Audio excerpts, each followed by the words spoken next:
عامل عم بدراوي. اخبارك عامله ايه يا ملولي؟ الحمد لله. منور يا عروسه، منور يا عروسه. اللي بقى لسه صاحيه يا جماعه. لسه صاحيه؟ عليها. لسه صاحيه؟ صاحيه على صوت ابوها. يلا نقعد، يلا نقعد. يلا نقعد. جايب لك النهارده بقى خبر هو روعه روعه روعه. حط التليفون على الستاند بس وبعد كده اقول لك الخبر. بسم الله بسم الله. ما جبتش معاه فاضيه ليه؟ احنا عامله ايه دلوقتي؟ والله هي تعبانه.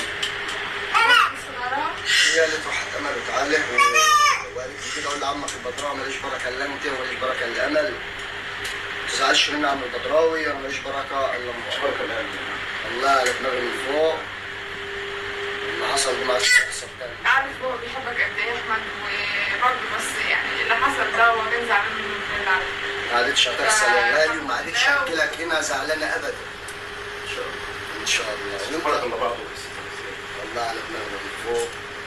وانا بص قدامك ابص ماليش بركه الا هي. وما سالتنيش بقى على المفاجاه. ايه المفاجأة بقى؟ انا لحد دلوقتي متشوقة وعايزة اعرف.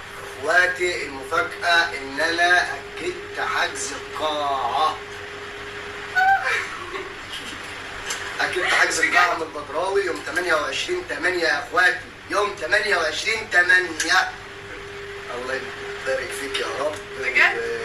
التاريخ ده مميز قوي قوي والله العظيم. يعني انا الصراحه عايزه اقول لكم ان يعني كان نفسي ان انا تاريخ عيد جوازنا الجديد طبعا يبقى في التاريخ الحلو ده، يبقى في تاريخ مميز. فبجد تمنيتها ومنتها والله العظيم. 28/8 جمهوريه ان شاء الله، تجمع الاخوات، تجمع الجمهوريه ابدا كلها. احمد طبعا يا جماعه عايزه اقول لكم طول فتره الزعل اللي بيني انا واحمد ده انا اصلا ما كنتش بفكر في اي حاجه، ولا كنت بفكر في فرح ولا اي حاجه. يعني ما جاش في دماغي اصلا اي حاجه من دي.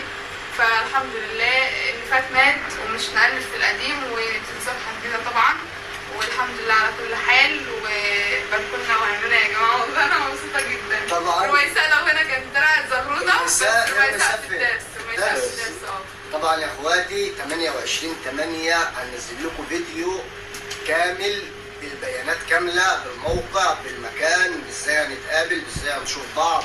ان شاء الله تكون فرحه التجمع باخواتنا كلهم. وان شاء الله عم بدراوي تكون بدايه كده مع امل. ان شاء الله اللي فات من حياتنا ده اي حاجه فاتت من حياتنا اخطاء اتعلمنا منها ان شاء الله مش هتحصل في الايام اللي جايه. ان شاء الله. ومبروك يا عروس. الله يبارك فيك يا عريس.